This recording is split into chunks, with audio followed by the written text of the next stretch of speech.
आज Doubtnut app download करें। Doubtnut पर अपने सभी गणित, रसायन विज्ञान, भौतिक विज्ञान और जीव विज्ञान के डाउट्स का करो सफाया। बस प्रश्न की फोटो खींचो, एक ही प्रश्न को क्रॉप करो और तुरंत वीडियो सोल्यूशन पाओ। अभी डाउनलोड करें। नमस्कार दोस्तों, यहाँ प्रश्न दिया गया है, निम्न को सुमेलित कीजिए। दो कॉलम दिए गए हैं। पहला में है वायरस मुक्त, एक तरफ कॉलम में है वायरस मुक्त, दूसरा है जड़ कर्तन, तीसरा है जड़ वर्जिया, चौथा है टीला दाग। दूसरे कॉलम में दिया गया है अविकल जड़ें, इन विट्रो, ब्लैकबेरी और जैस्मिन। चार ऑप्शन नीचे दिए गए हैं। इन चार ऑप्शन में से जो सही है उन्हें हमको बताना है। तो सबसे पहले हम अपना पहला ऑप्शन में चलते हैं। पहला है वायरस मुक्त।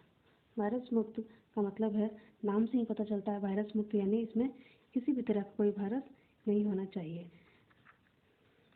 तो इससे हमारा मैच इन विट्रो से होगा।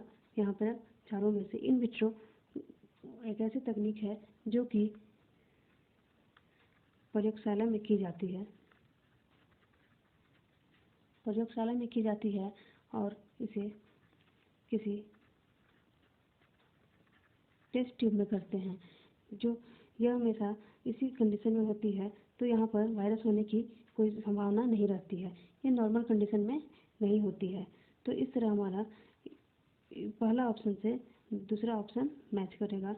दूसरा है जड़ कर्तन यानी रूट कटिंग। जड़ कर्तन यानी रूट कटिंग। रूट कटिंग का एक तरह का वेजिटेटिव प्रोपगेशन होता है, जिसमें कि रूट को काट दिया जाता है और उसके बाद फिर ये पर्टिकुलर परिस्थिति मिलने पर नए प्लांट में परिवर्तित हो जाता है। ये एक तरह का वेजिटेटिव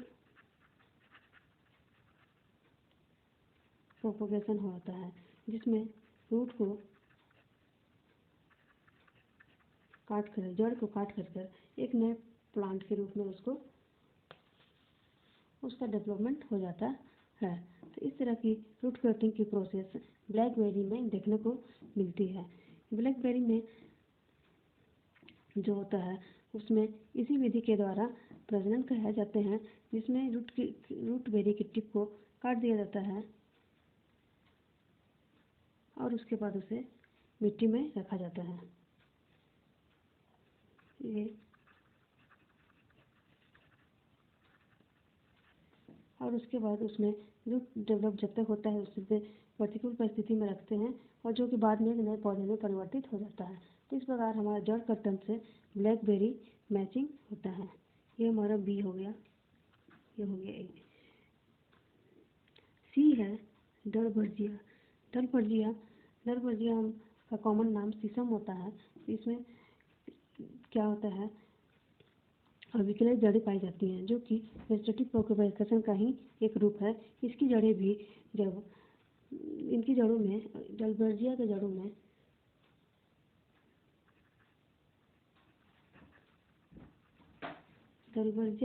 में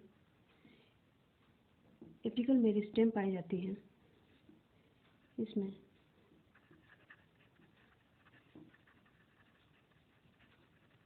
एपिकल मेरिस्टेम पाई जाती हैं, जो कि सेल डिवीजन के लिए उत्तरदायी होती है, जो कि कोशिका विभाजन के लिए उत्तरदायी होती है। तो इस प्रकार इसमें वेजिटेटिव प्रोपगेशन में भी अविकल जड़ें दरबर्जिया में पाई जाती हैं। तो इस तरह हमारा यहाँ पर सी का हो गया पहला। चौथा है टीला दाब। टीला दाब को हम लोग माउंट लेयरिंग भी बोलते हैं।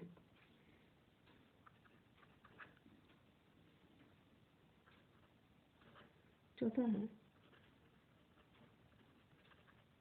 टीला दाब या माउंट लेयरिंग। इस विधि में पौधे को निचली शाखा को झुकाकर मिट्टी में दबा देते हैं। इस विधि में क्या करते हैं, पौधे के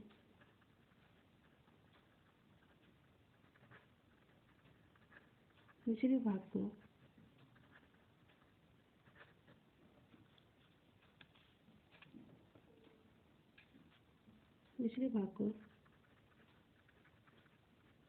मिट्टी में दबा देते हैं झुकाकर, और इस प्रकार दबाते हैं कि इसके एक या अधिक नोड जमीन में दब जाएं। इस तरह दबाया जाता है कि इसके जो नोड होते हैं, जैसे पर्व संधि बोलते हैं, वो जमीन में दब जाए और उसके बाद उस शाखा का शीर्ष भाग जिसमें लगी हो जमीन से बाहर निकल रहे, और इसके बाद उसके बाद इसमें से जमीन का जो स्टेम टिप होता है उसमें झुका दिया जाता है और वो बाद में एक नए प्लांट में परिवर्तित हो जाता है। तो इस तरह की क्रियाएं टिलर दाब यानी माउंट लेयरिंग की क्रियाएं जास्मीन इत्यादि पौधों में की जाती है। इस प्रकार हमारा चौथा ऑप्शन हो गया डी का, यहाँ डी। तो हम अपने आप प्रश्न की ओर ऑप्शन की ओर चलते हैं। ए का वन ये हमारा गलत हो गया। ए का दूसरा ये सही होगा। बी का तीसरा ब्लैकबेरी, सी का पहला अविकल जड़ें, डी का चौथा।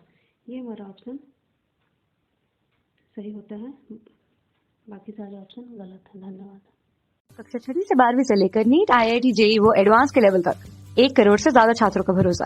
आज ही डाउनलोड करें डाउटनेट ऐप या व्हाट्सएप करें अपने सारे डाउट्स 8400 400 400 पर।